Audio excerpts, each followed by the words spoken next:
جی، ابھی تک ہم مائکروسافٹ ورڈ 2010 کے اندر تین اہم باتیں پڑھ چکے ہیں: پیراگراف الائنمنٹ، انڈینٹنگ پیراگرافس اور لائن اور پیراگراف کی اسپیسنگ۔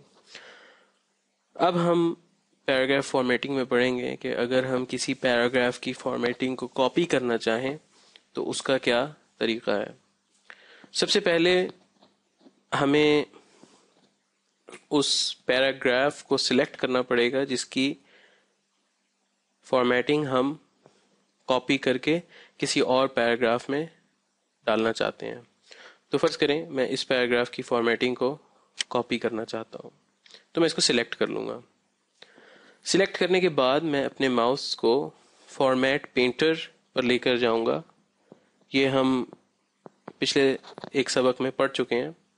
اگر ٹیکسٹ کے کیس میں، اب ہم پیراگراف کے کیس میں بھی اسی کو یوز کریں گے۔ اس کو اگر میں ایک دفعہ کلک کروں اور اس کے بعد اس پیراگراف پر لے کر جاؤں جہاں پہ میں اس فارمیٹنگ کو کاپی کرنا چاہتا ہوں، تو مجھے وہ پورا پیراگراف سلیکٹ کرنا ہوگا۔ تو یہ سارے اس پیراگراف پر فارمیٹنگ آ جائے گی۔